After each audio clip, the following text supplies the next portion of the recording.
Welcome to my podcast, The Inner Circle. On this podcast, we're going to be covering everything from family, travel, time, team, money, creating memories, sales, marketing, operational challenges, hiring great people, firing poor people, and anything and everything for people in business.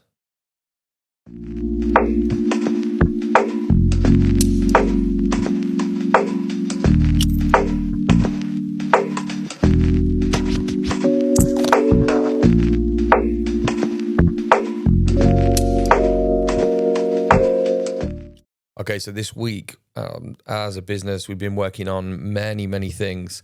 So we've been out with a client in Milton Keynes this week called Tom. We've been working through his sales process. So he's got some big sales that he's working on at the moment. So we went down to Milton Keynes and spent a few hours in his lovely new office, fantastic new office that we haven't actually seen yet. So that was great to get in and meet and see his team, and also work through some sales challenges that the guys are having. I've been handling a project in Spain, dealing with building contractors there, obviously managing the client as well, and making plans, obviously, for traveling over and signing off this project. So this is the first project that we've done in Spain. So we're building something out there. I've been speaking to brokers out in Spain as well, signing some NDAs, looking at business purchases. We've been recording video content, creating financial spreadsheets and ballpark calculators and pricing structures for all of our clients. There's been client calls, managing the team, making sales. So we've had lots of variety to work on this week. One of my earliest memories from growing a business, when I'd made this transition from being a contractor and having a contractor's mindset to actually becoming a business owner and an employer, is when I hired my first administrator, so a lady called Sue Williams. I had no idea about administration or anything like that, but my business coach at the time, Alan Brighton, he said to me that, you need some administration support, you need somebody to help you in your business with emails and phone calls and all these things that I couldn't do while I was out on the tools trying to bring money in for the business. I didn't understand it. I didn't truly value it because I didn't understand it. So it's hard to value something you don't understand. So I had to kind of trust the process, take his word for it. So what we did is we did a group interview, actually, which was interesting. So we invited probably about 6, 7, 8 people, I forget now. We hired a room at the Hilton because the office that we had wasn't really that aspirational at the time. So we hired a meeting room at the Hilton and we invited everyone in, and we had lanyards and we had like these signposts pointing people to this meeting room. Then in the meeting room, I did this presentation for a group interview. I was completely nervous. I remember my brother Jeff actually telling me 10 minutes into the presentation that I needed to calm down because I was really nervous. So we went through this group interview, and at one point in there, I was reading the list of things that the person would have to do. So a job description, and on that job description, it just said data entry, and I wasn't sure what it was. And one of the guests put their hand up and said, "Can I just ask a question?" And I said, "Yeah." And she said, "What data entry is it?" And I was completely froze. I had no idea what it meant, because I just filled the list on the presentation out that my business coach had gave me, Alan. And Alan luckily was there, so I had to actually go, "Alan, could you just help me out on the data entry thing?" So we did I managed to fluff my way through that conversation by pulling Alan in. And then Sue ended up in the business a little bit later on. And there was one other person that I was considering for the business. And the reason, honestly, that I was considering her is because she said that she'd laid some slabs in her own garden. So I was thinking, if there ain't nothing to do in the office, we could perhaps send her out to work with the team on site. So that was my mindset at that time. So I ended up hiring Sue for the business. And in the first week that she was there, we had this little tiny office above Subway sandwich shop, and Sue came in. And what I did is I diverted the emails and I diverted the phone calls to my mobile, and then just left Sue in the office and went outside. And I was all over the place. I think I was in Ipswich that week and Somerset doing some projects. And at the end of the first week, sat down with Sue and just said, how did your week go? And she said, honestly, can I ask you why you hired me? And I said, well, I hired you because I need you to answer the phone and emails and do all admin stuff and whatever. And I really didn't know what it was. And she goes, well, you don't get any emails or phone calls. And I went, no, that's because I've diverted them to my mobile so that you don't miss them. And she went, and if you had any calls, I went, yeah, there's 8 missed calls that I need you to get back to. And she was like, why don't you just trust me to answer the phone and deal with the emails so that you can concentrate on the job? So I did that. And then immediately she started to put, timesheets in and get all of these things out of my head that I was keeping in there as a system. And she started to develop systems, like I say, timesheets, writing out schedules, communicating with clients. And that was a big realization that if you hire somebody who already knows that part of the business, it just makes it really, really easy for you to concentrate on the thing that you need to concentrate on. So I think hiring someone for the first time properly, like I'd hired friends, sons, other landscapers and labourers, but hiring someone and becoming an employer for the first time, that was probably a massive, massive business wake up that I had. So we just completed for anybody that's been watching, social media or checking out our emails or anything like that, we held a mastermind event in London, and then we finished that off with a meal at the Shard, so a private dining experience, looking over the city, and just a shared group experience that we had there. So we kind of do these meetups anyway, and each meetup's got a bit of a theme to it. So in the day we had guest speakers, a guest speaker. We also had speakers from within the group that were sharing different things that they've been doing successfully over the last 3 months, over the first quarter of 2026. So we went through that day, and then obviously we went to the Shard and we had an evening meal there, which was great. If you've been to the Shard, then you'll understand it. But if you haven't, then you obviously go through security first. And then the lift takes you up to the basically Aqua Shard on that floor. So it just goes directly there. And then we was greeted obviously by the host and taken into our private dining space. And as we went in there, obviously all of the clients were like, wow, they were blown away by the experience in there. And we wanted to create that experience because the whole theme of the day was about standards. So we talked about standards and how we raise our standards in business. And then we felt like by hiring this private dining space in the Shard and creating all of the menu beforehand and just making sure that the people that was hosting it was told that, no one should have an empty glass in their hand, and just really setting the standard that we expected from them that was already going to be present anyway, but we wanted to make sure that we could do something that little bit extra. And the reason I picked the Shard, I think, was I've been there and I stayed there once for my wedding anniversary, and we also went for a meal there. And I remember going in there probably maybe 5 or 6 years ago. I can't remember how long the Shard's been open, but we went in there for a meal. And I just remember feeling a little bit out of place, like it was above the level that I was at that moment. Not necessarily from a pricing point of view, but the way that I felt about going in a room like that with, and just thinking that people around me was more successful. And I thought, why not go back there with the group? Because I know that they'll probably have that same sort of feeling, but not just go in there for a nice meal, but go in there and have the private dining experience so that people are looking at us. And I just had this feeling that people might be looking at the group and saying, I bet they're like bankers or, record executives or whatever, and really just contractors that are, developing themselves in their business. So it was all about standards. And I think from the feedback that we've had from the group, it definitely ticked the box on that. So yeah, the experience I felt was great. There's always little bits that you could improve, but on a whole, that kind of raising the standards of business and then going and celebrating as a group in a place like that costs a lot of money, but the service justifies the amount that you pay. And that helped everybody understand that if they do want to become an elite luxury business, then they've got to raise their standards first to attract the clients. And that was the whole theme of it. And that was, what interested me, and I felt that the group could benefit from. So, yeah, I think it was a really great event. Always nice to put a shirt and tie on as well. I've had loads of people comment on the shirt and tie.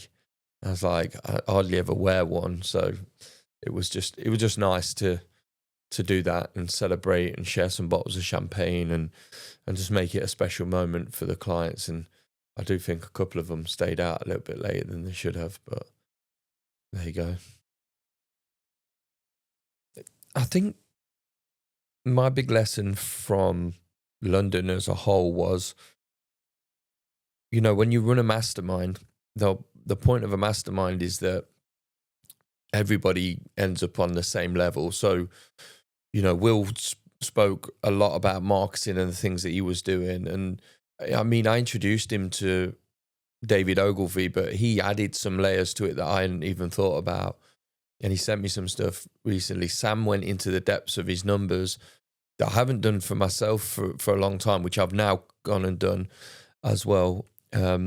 Obviously, Lofty, the guy who was a war veteran, came in and spoke to us as well. And I learned a lot about that and how the culture inside, war essentially can be transferable to business, and that PTSD in many ways, you get scarred in business when things go wrong, and it can put people off and frighten them, and they don't sleep well and all these kind of things. So that was transferable. The other great thing that I learned was that half of the room are looking to support somebody or push them to get better, and the other half are looking to protect them. In Neil's case, but then he came away and decided that he was going to take on his showroom. So I think it was like sometimes just to, although I am the leader of the group, allow people some space to share the amazing things that they're doing as well. Because one, I think it helps them grow, and two, it just makes it easier for me. So we've got plans for the year. We've got loads of plans for the year. Two big things, I think, is in August we'll have the kind of TTM summer event that we always have. So recent years we've been to Italy, we've been to Spain, and Mallorca. They're both Spain, obviously. We've been to Las Vegas as well, and I'm planning that at the moment, mainly mentally, really, on what I'm going to do. But I really want that to be a continuation of everything that we've done this year as well. So that'll be something, that'll be something special. I don't know quite what that's going to be yet, but I'm really thinking hard about that. I've got my 50th birthday coming up this year as well. So that'll be a nice family event.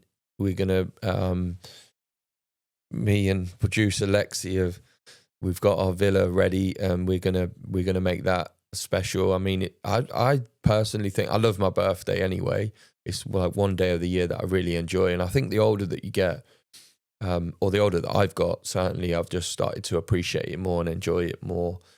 Love the messages and stuff that you get when it's your birthday. So I think that's going to be a really nice weekend with my mum and dad there as well, which I'm really looking forward to. But one big business goal, I'm of course looking at business purchases and whatever in Spain and developing that side of the business. But one big goal that I've got is to do a workshop. So we do run these 1 day and 2 day workshops and things like that. Is I'd love to do one of those workshops in Vegas.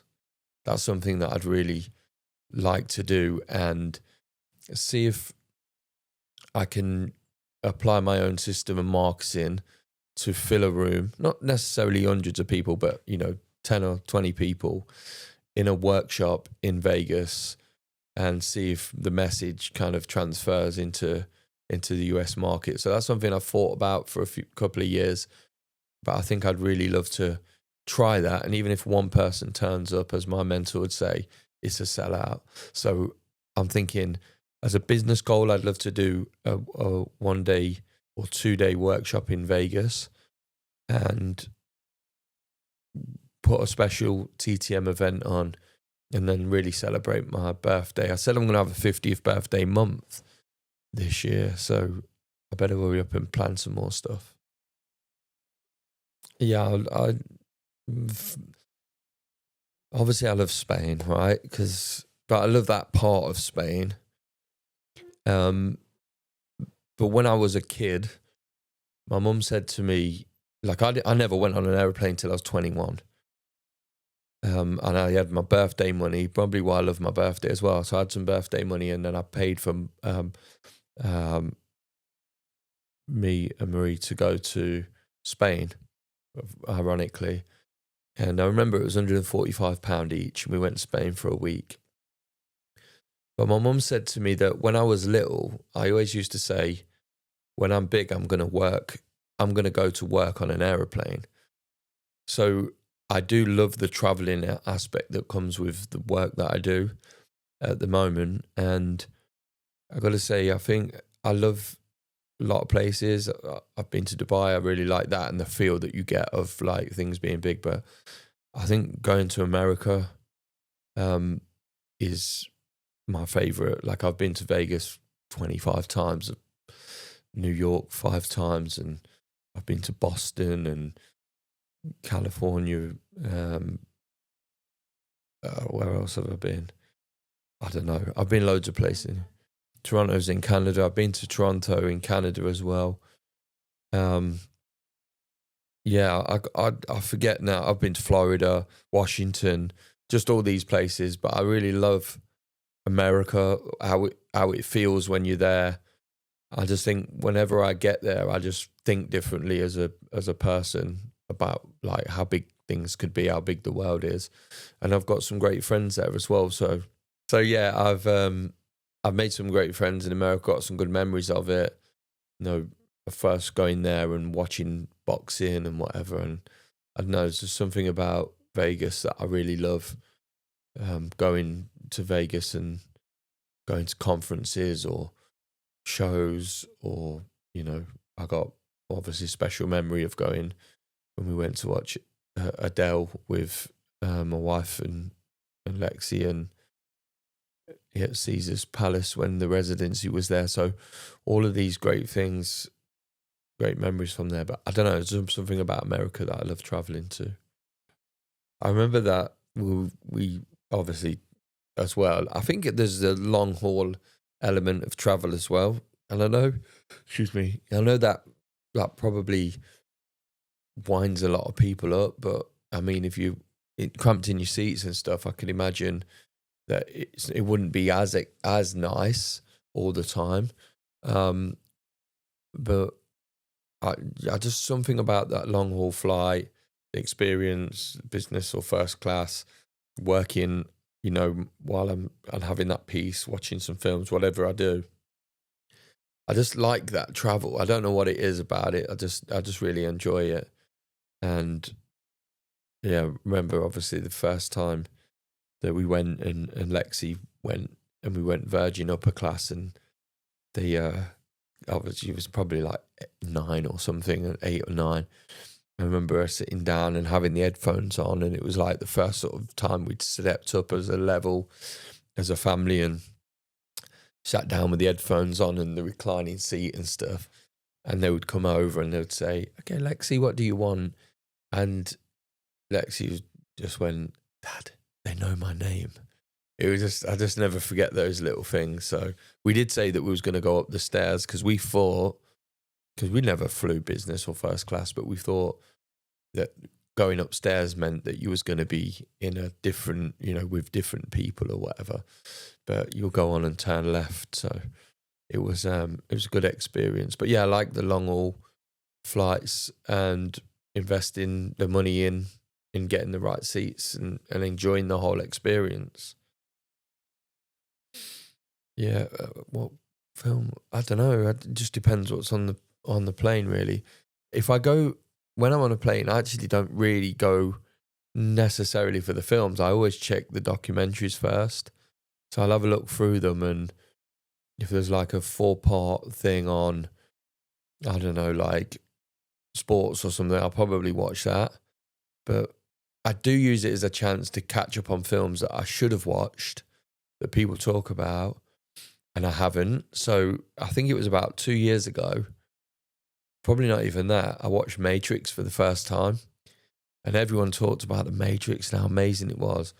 And I've kind of understood what was going on, but I'd never watched it. And I watched 1, 2, and 3 on a flight one time, coming back, going there, I forget. But I'll look at films that I've not watched and think I should really watch that, and then watch one of them. And it's probably like 20 years old or something. But yeah, I use it to catch up on things that I should have caught up on a long time ago. I've not watched La La Land. No, that's true. It's very true. My first thought on the Ricky Gervais Show podcast. Obviously, I've been a massive Ricky Gervais fan since the Office first time round. I was quite young. I was probably like not much older than Lexi at the time. And when The Office was first out on BBC Two, I remember it. My friend at the time, Jim, who was in my band, we was in a band and he was the drummer. And when we go round to his house, he'd go, "You got to watch this thing, got to watch it." At first, I was like, "What's this?" Because it was just like a documentary. It felt like a documentary. And then once you got into it, it was great. But I never ever listened to the podcast until recently. And that's been funny, you know. But interesting as well, because there's obviously, it's obviously silly, and, you know, it's somewhat staged in terms of the way that they do it. But it's also interesting stuff that they talk about if you can, you know, remove those layers of silliness and just listen to the kind of conversations that they're having. And Carl Pilkington obviously is, you know, supposedly the idiot on the show, you know, like in The Idiot Abroad, but the points he makes are great because they're like inverted points, and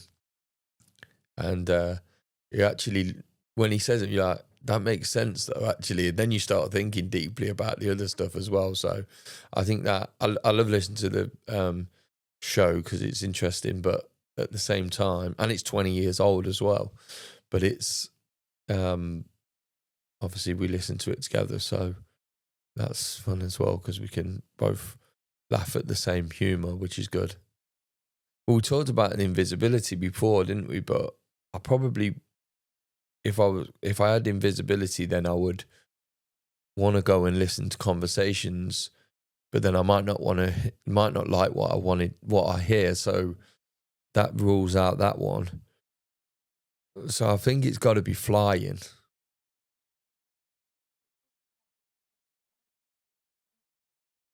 Yeah, that's true. But then if I fly, then I wouldn't need to go on a plane, would I? You could teleport, time travel. Like, That's too different. yeah. So would it? That's too hard. That's too hard. Teleport, you can go in. Yeah. Time travel. Yeah, I get that. I just, as I was saying, teleporting, I also started to think about time travel as well. Superpower.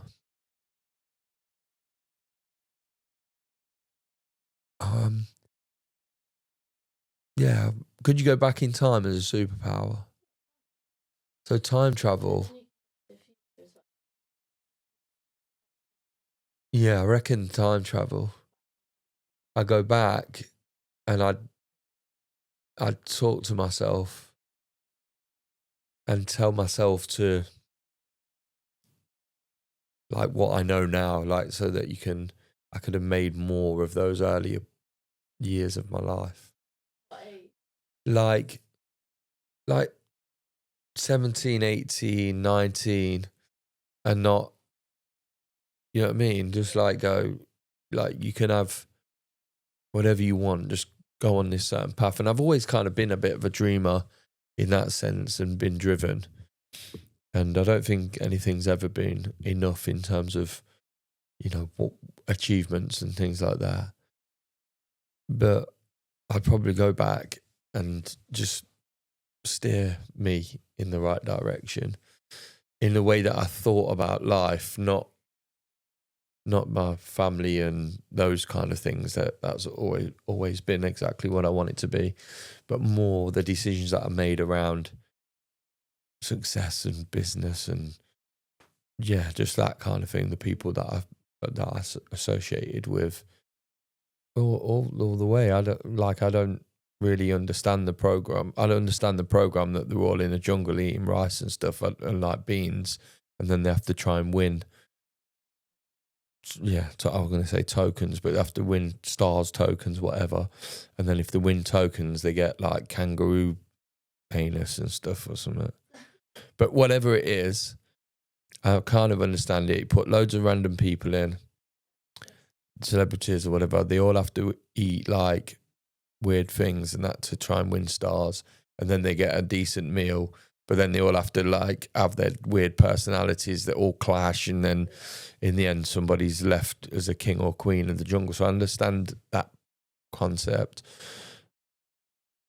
But easy that would be, because I love nature anyway. I like animals and just the natural world. I love all of that stuff. My dad used to watch it when I was a kid, so that's something that I just really enjoy. Blue Planet or whatever. I just enjoy all of these things anyway. And then, I mean, eating of rice and beans, like, yeah, but it's just part of the game, isn't it? I just do it. There's loads of things that you get scared of in life, but you just have to do them. And if it was part of the thing, you just get on with it and do it. Thanks for watching my podcast, The Inner Circle. As you know, we cover everything from travel and family and friends and sports and time and team and money and sales and everything related to business and people in business and generally people living and enjoying life. That's what this is really all about. Share it with a friend or anyone who you think might find this useful or want to be part of it even. Share it with family members, clients, follow us on socials. You can see a link somewhere. Follow us on socials, comment, and just tell us anything that you'd love us to cover on the podcast so that we can invite the guests that we feel would add most value. Appreciate you watching. See you on the next one.